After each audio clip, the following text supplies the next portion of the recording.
Please welcome Developer Advocate, Paul Saxman.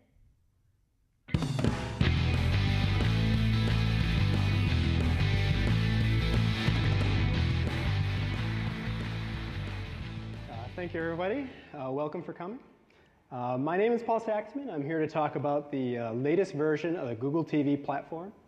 It's a very exciting time for Google TV since we just officially announced a major version of the platform in the United States. The biggest news is that developers can now bring Android apps to Google TV. Here's an outline of what I'll be talking about today. First, I'm going to cover why developers should be interested in television, and then I'll show what Google TV is since the latest update. After that, I'll talk about how to develop apps for Google TV. This section is not just about coding, it's also about designing apps for TVs, which is a very important topic. I'll then cover app distribution and how you can ensure your app is available to Google TV users. And finally, I'll get you a list of online resources to help with building apps for Google TV. So why develop for Google TV or for televisions? To answer that question, I'll start providing a few interesting statistics. I've chosen statistics from the United States since we have not yet launched Google TV internationally, but we are working with device manufacturers to bring the platform to other countries next year. It's a great time, however, to test your apps in the American market before they're available internationally. Now then, on to the statistics. In the United States, households have an average of 2.5 people and 2.86 TV sets. And the average number of TV sets per household is rising year over year. Another interesting point about the statistic is that there are more TVs than people in American households. And also, in the United States, people watch an average of 5 or more hours of television per day. I've also seen between 3 and 4 hours reported. Many people multitask when watching television, and oftentimes people leave their TV on even though they're not actively watching them. So how we define watching TV is not always clear. In Japan, the NHK reports that people watch an average of 3.5 to more than 4 hours a day, depending on the day of the week.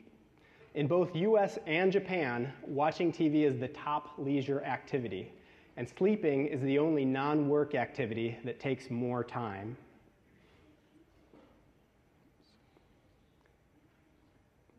Here's some information about the emerging smart TV market. In 2010, over 20% of TVs were sold with integrated search functionality.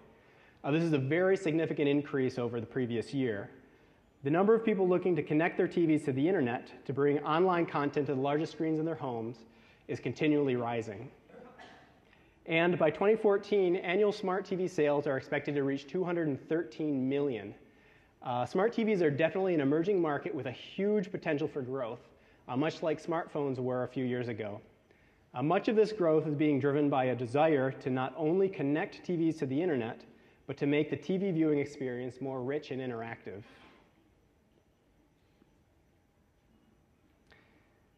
So why develop for TV? To summarize, a lot of people watch television. Not everybody watches television, but the largest majority of people certainly do. And people watch television a lot. As I mentioned, TV viewing is the #1 leisure activity in the United States and Japan. 3 to 4 hours a day is certainly a lot. And TVs are getting smarter and better connected every day. People love television and they want to interact with TVs in more rich and meaningful ways. Smart TVs allow them to do this. It's really a great time for developers to start building apps for TVs. It's an emerging market, so there's less competition, there's more room for creative ideas, and there's still time to establish yourselves as key developers in the smart TV space. With the latest version of Google TV, we definitely hope to help you do this. So, why develop for Google TV? At Google, we believe that television can be immersive and interactive and be made more fun and social. These are ideas that led to the Google TV project. With Google TV, we're focused on enhancing the TV experience to help users find what they really want to watch, hear, and do on television. Our approach to this is to bring search to TV. Search is a key feature of the Google TV platform, and we definitely encourage developers to take advantage of search as well. Second, we want to bring great content on the internet to televisions. There are billions of videos watched daily on YouTube alone. It seems silly to watch these on a 13-inch display when you could be watching them on the largest screen in the house. And finally, we believe that smart TVs need an open applications platform, just like smartphones and tablets. At Google, we're very enthusiastic about two open app platforms, Android and the web, and now we've brought both of these to TVs. I've already told you a little bit about the vision behind Google TV, but now let's talk about what Google TV really is. We just released the Honeycomb version of Google TV last week, which now opens a platform to Android app developers. The Honeycomb version of Android was designed with tablets in mind. Tablets have larger screens than phones and are commonly used in landscape mode, so Honeycomb made a lot of sense for Google TV. Honeycomb also brought a lot of great enhancements to Google TV, or to Android, which are now available to Google TV users and developers as well. These include features like Action Bar, fragments, content-rich notifications, more interactive widgets, and a lot more. The name Google TV may make it sound like it's a television by Google, but this is definitely not the case. A Google TV is not a device, it's an open apps platform. There are devices currently running Google TV that are available to consumers, but and there are definitely more to come.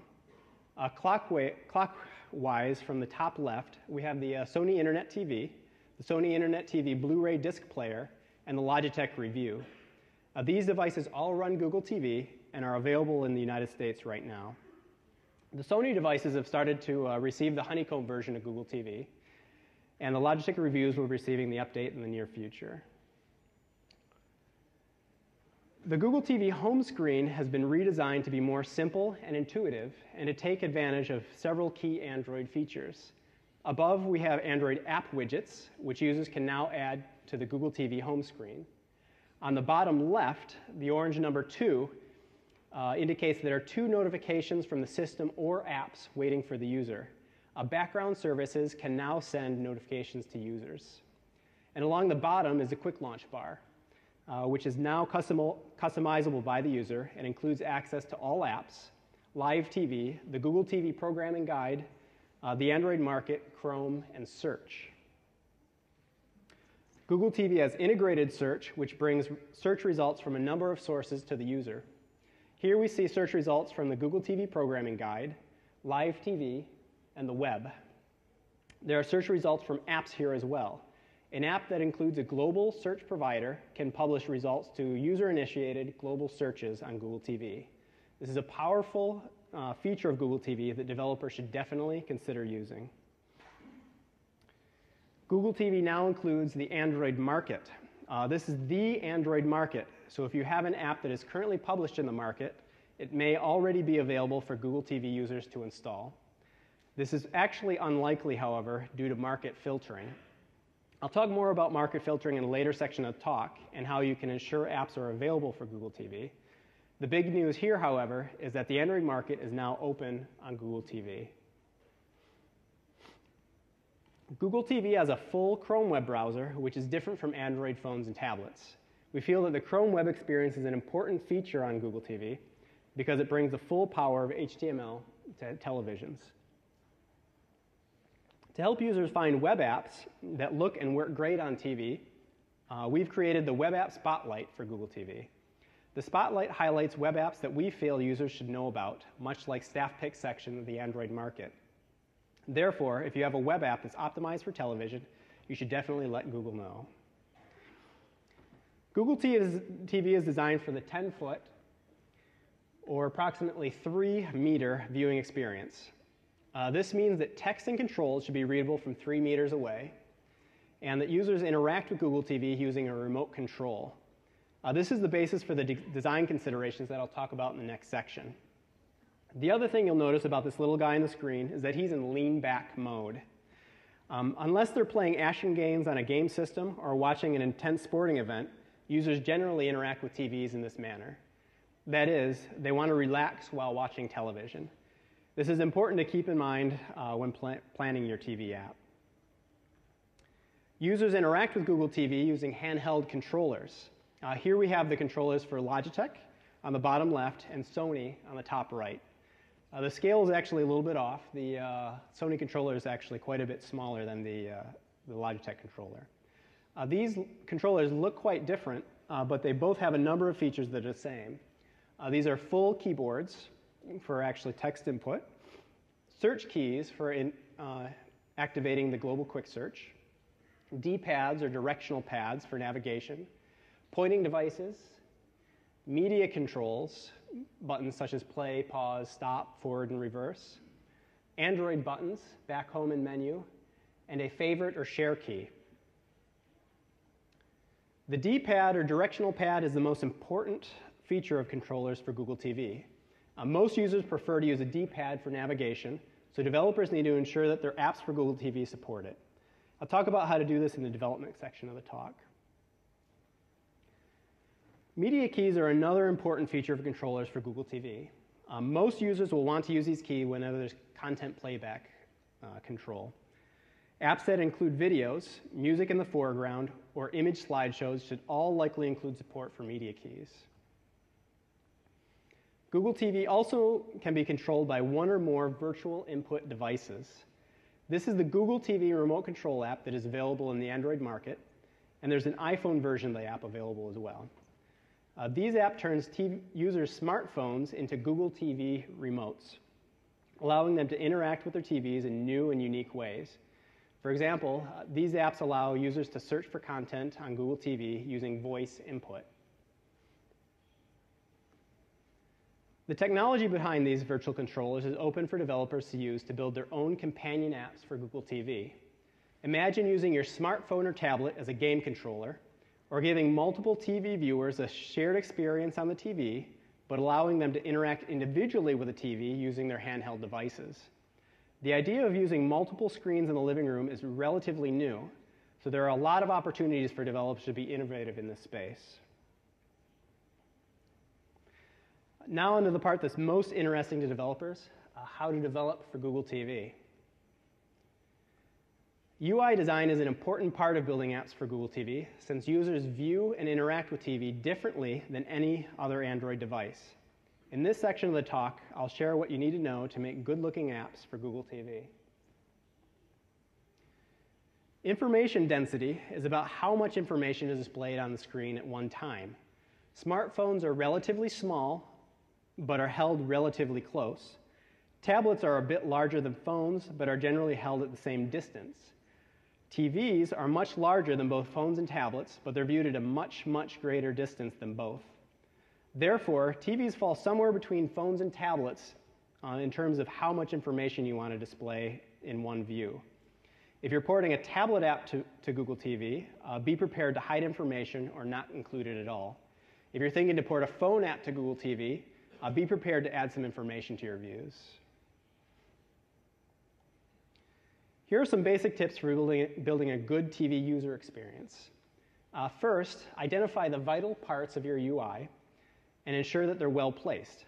If your app is for viewing videos or photos, be sure that they're placed prominently near the center of the screen.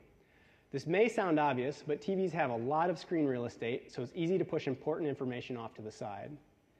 Second, hide or throw away non-essential information or UI controls. A good UI design for TV is very simple and clean. Move non-essential information and UI controls to secondary views, or simply throw them away.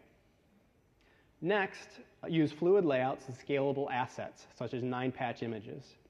This is important for a number of reasons. Using fluid layouts and scalable images not only helps with supporting other devices, it also helps to ensure that your UI looks great on different TVs. And finally, consider hiring a UI designer. Getting a clean, compelling UI for TV can be tough, but a good UI will definitely increase the usability and appeal of your apps. If you're like me, as an engineer, I'd rather focus on coding, actually, than UI design. And here are a few practical points for creating a good-looking TV UI. Use dark backgrounds and avoid bright, intense interfaces that can be distracting to users. Therefore, the default honeycomb theme is preferred over the hollow light theme. Use bold fonts and increased line spacing. These make text much easier to read at 3 meters away. And finally, use short lines of text. Users generally don't want to read paragraphs of text on TV. You should save heavy reading for other devices, such as tablets. The 10-foot or 3-meter UI works best with a left-to-right hierarchy of content zones. Zones are areas of the screen used for specific information or purposes. The global zone on the left is for actions that are mostly invariant throughout your application and therefore should not take up too much space. The detail zone, by contrast, is the largest because this is where information that's important to the user goes. The contextual zone, which is in between the global and default detail zone, is for context-based details or options. The contextual zone is generally optional. If you're using the Android action bar and fragments, you're already using zones. The action bar is the global zone, and the fragments are used for the contextual and detail zones. So let's look at what zones look like on TV. In the global zone, on the left-hand side, we have buttons for selecting different types of content, such as movies, TV shows, or schedules, or for global actions, such as search. In the contextual zone, there are buttons to change what specific information is displayed in the detail zone. If we're researching a movie, for example, the contextual zone would allow us to change what's in the detail zone to the movie overview, the cast or crew list, or movie reviews. The detail zone has the information that we're looking for. If we select an actor in the detail zone would be updated with the actor's photo and bio. And the contextual zone would be updated with buttons for accessing other information about the actor, such as the movies that they've been in, personal details, and a photo gallery for the actor. The concept of zones works on phones and tablets as well. On phones, the global, contextual, and detail zones are stacked vertically. And on tablet, the global zones is on the left, the contextual zone are on the top. The contextual zone is on the left, and the detail zone takes up the rest of the space. Again, this is exactly how the action bar and fragments work. Focus and navigation are two concepts that differ between Google TV and other Android devices. For phones and tablets, users primarily navigate using their fingers on a touchscreen. With Google TV, however, users generally prefer to use the D-pad on the controller. And remember, TVs don't necessarily support touch. Apps for TV should therefore be designed to show both selection and focus. Here, Conferences is selected, and 2010 Highlights is focused. You're probably familiar with selection from tabbed interfaces. Only one tab is ever selected in the tabbed interface, and the selected tab is always shown more prominently than the others. Focus, like a mouse pointer, shows where the user's target currently is. Focus should always be shown more intensely than selection, and both should be consistent throughout an app.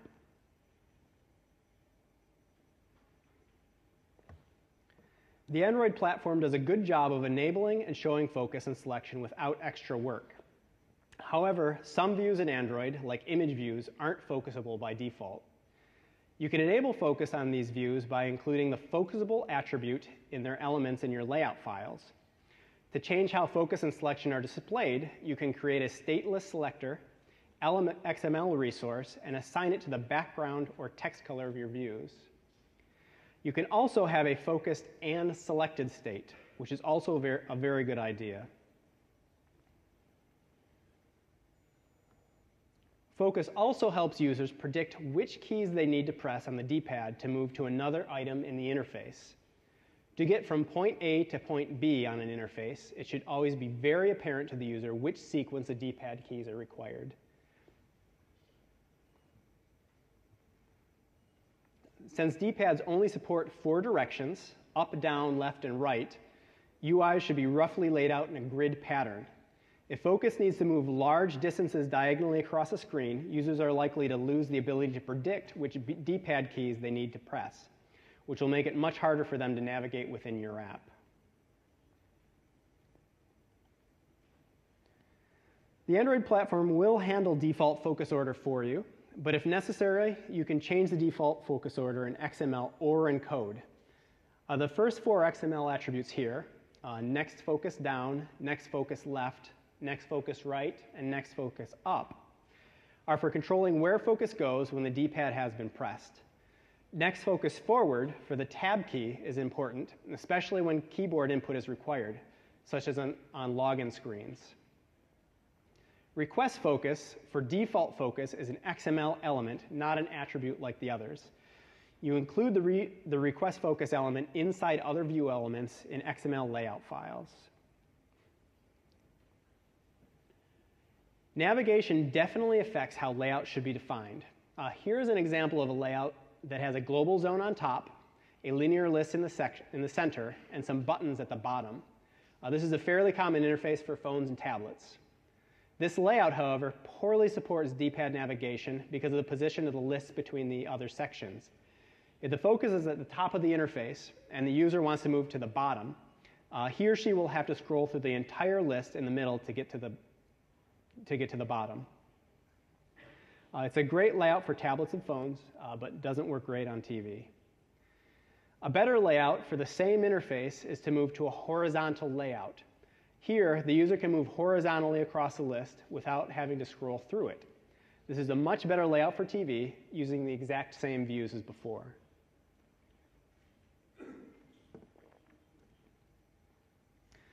Google TV screens are the largest of all Android devices and therefore require a bit of extra attention. There's a lot of information in this table, but what's most important are the two cells highlighted in orange.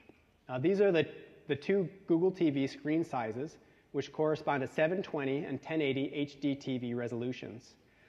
Google TV supports 2 pixel densities, TV DPI, which is a new density, and XHDPI. To support both HD resolutions, you generally only need to include XHDPI resources with your application. The platform will scale resources for you to 720 HD TV. If you do the math, you'll notice that the density-independent pixels for both screen sizes work out to 960 by 540. Google TV is a large screen independent of resolution. It's not an extra large screen like a tablet because TVs are viewed from a much greater distance away. It's all a matter of perspective. Although Google TV supports 1280 by 720 and 1920 by 1080 resolutions, your app isn't guaranteed to get every pixel.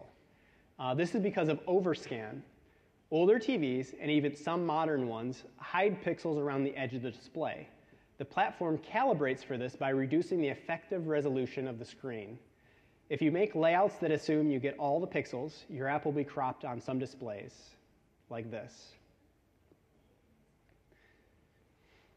Fortunately, Android already provides mechanisms to deal with overscan. Relative layouts, gravity, and weights can help you. You should already be using these tools to support multiple screens on tablets and phones. You should definitely be sure to use dynamic layouts when building apps for Google TV as well.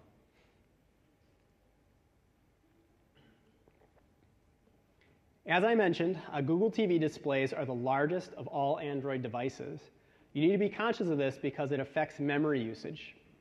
A full screen image on a Nexus S phone takes around 1.5 megabytes of memory. On a Zoom tablet, it takes 4 megabytes. And on a 1080 HD TV, Google TV screen, it takes 8 megabytes of memory. If you allowed the Android platform to scale this image for you, especially if you use it as a background image, you'll likely get 2 copies of the image in memory, taking up 16 megabytes of memory for one image. To help protect from running out of memory, be sure to scale full screen images yourself. And if you're using them as a background image, you should also consider allowing them to be cropped by the platform. Google TV includes a few TV APIs that are available for developers that I'm going to talk about now. There's a content provider for reading the list of TV channels that a user has available, and an intent for changing channels for the user.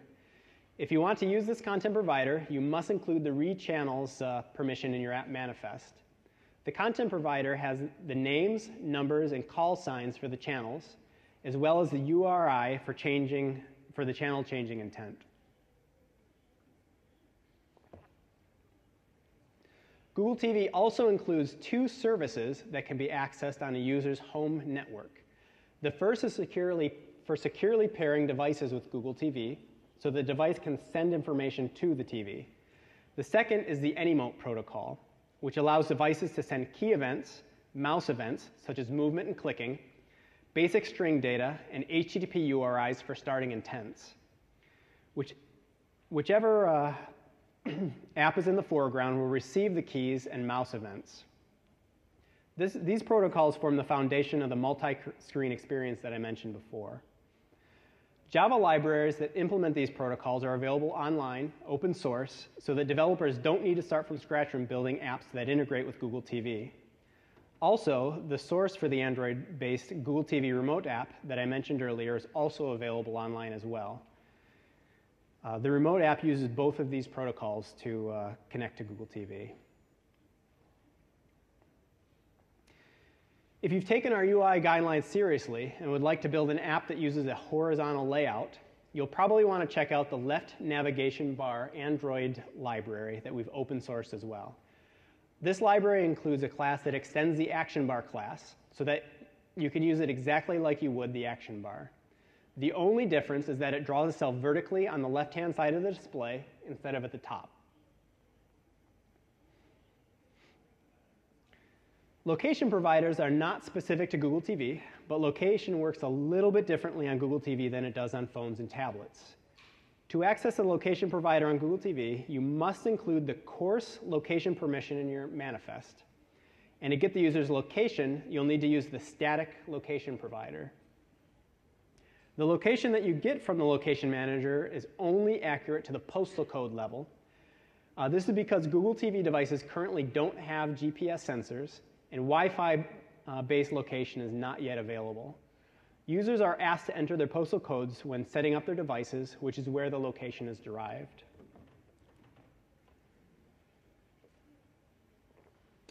So if you're ready to start building or migrating an app for Google TV, here are a few points to help you get you started.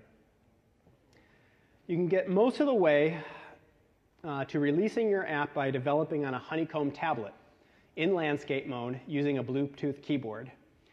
This allows you to test layout, navigation using the arrow keys on the keyboard, and focus. There is a hardware-accelerated emulator for Linux currently available, which runs almost the same speed as a real device. This is actually the fastest emulator for Android. You'll want to get the Android SDK tools R15 to use this emulator. You'll also need the Google TV add-on, which includes the Google TV emulator image. With the emulator and the image, you can test layout, screen sizes, memory, and overscan. Before releasing your app, however, you'll likely want to test it using a physical device. The Google TV consumer devices are presently only available in the United States, but if you're interested in developing apps for Google TV, let us know and we'll notify you when developer devices are available.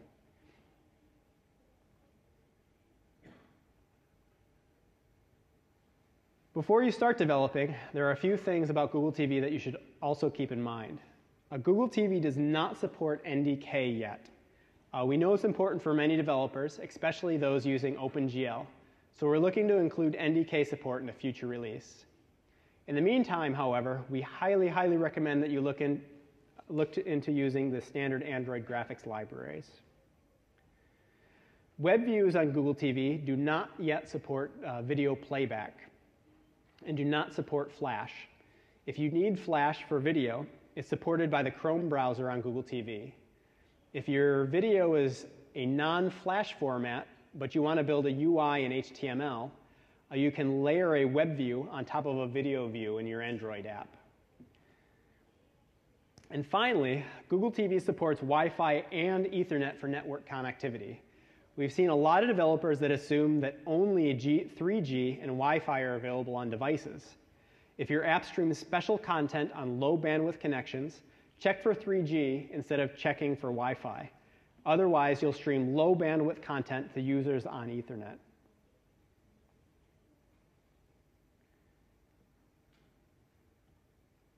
One more thing to keep in mind, TVs are generally social devices.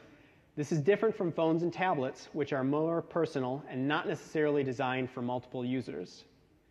If your app displays private data, you should really think about how to protect the data for users. This could include supporting access code, multiple logins, or account switching. Whichever technique you use, users should be able to remove or hide their private information quickly and easily.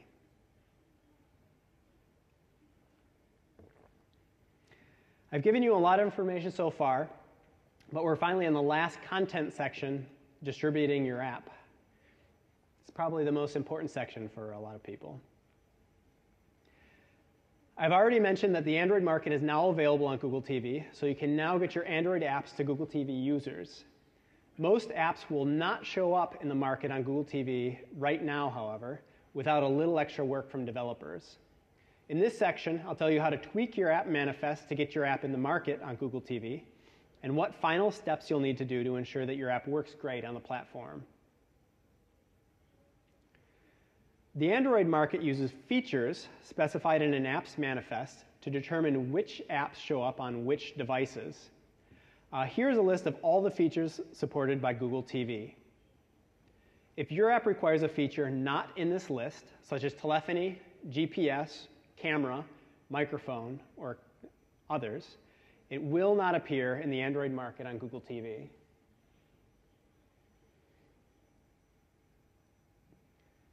There is one feature that is required even if you don't specify that is required in your app's manifest. This is the touchscreen feature, and it's why many existing Android apps do not appear in the market on Google TV. No Google TV devices currently support this feature, so if you want to make the app available to Google TV users, you must explicitly specify that touchscreen is required by your app. If you want to specify that an app is made for TV, you can require the COM Google Android TV feature in your manifest. The only reason that you'd want to do this, however, is if you're planning to release your app in multiple APKs for different devices. Multiple APKs can be useful for Google TV apps, since they oftentimes have rather large APKs. There's no need to ship an 8 megabyte background image to phone users. If there's a feature that you want to use on some devices, but not others, you can remove the feature from your app's manifest and check for it at runtime. You do that by actually the last line of code here. You get the package manager, and then you check for the feature.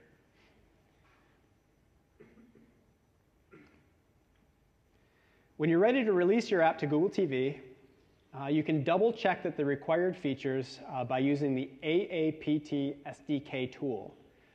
This tool will output all of the features that are implicitly or explicitly required, and those that you have explicitly stated are not required. Here you can see that we've explicitly stated that touchscreen is not required, but the Google TV feature is.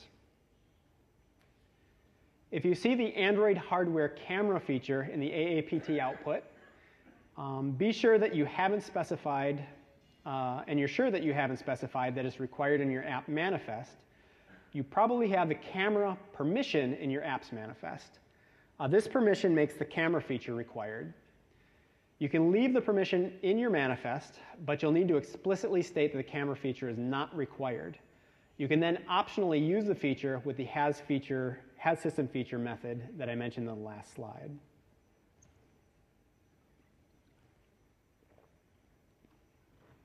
Before uploading your APK to the market, you want to run some tests to ensure that it looks and works great on most users' televisions. TV display modes such as standard, vivid, and camera, or cinema, adjust the display contrast and color settings. You want to ensure that your app still looks good if a user's TV is set to one of these modes. Contrast and brightness levels can also affect how your app looks. And finally, screen sizes and overscan settings should also be tested, since not all layouts scale cleanly. Overscan calibration can be manually set on the device.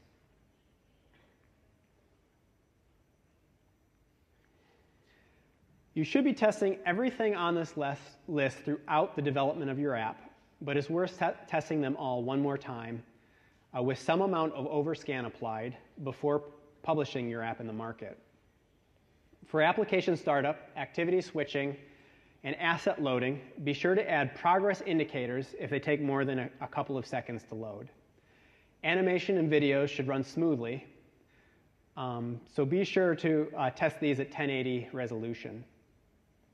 And navigation and typing should be instantaneous. A lag with either of these will cause a lot of user frustration. If you do see lag when you're typing or navigating, it's generally because there's something running on the UI thread. If you're seeing A&R dialogues with your app, first try running your app in strict mode to ensure you're not doing anything in the UI thread that you shouldn't. If you don't see any strict mode violations, double check how you're dealing with images, especially large ones. Automatic image scaling happens on the UI thread and should be done manually off the UI thread for large images. This is the most common cause of A&Rs on Google TV. If all these tests pass, get your app in the market. Be sure to add a 16:9 screenshot and high-res application icon for your app in the market. Also, to prepare your app for potential featuring, be sure to include a feature graphic. And the most important part, definitely let us know when you've uploaded your app. We really want to know about new apps for Google TV. That brings me to our last section about developer resources. There are a number of online resources to help developers get started with Google TV. The Google TV code site captures it all, including documentation, community resources, and sample code. We're recommending asking technical questions on Stack Overflow using the Google TV and Android tags. You can find us on Twitter, and there's my Google TV profile again. And finally, if you want to let us know that you're planning to create an app for Google TV, or to tell us that you already have one in the market, use this form, the very last URL, to reach out to us. We definitely want to know. And actually, that's it. Thank you very much for attending. And please feel free to meet me over at the office hours. I'd really like to meet you.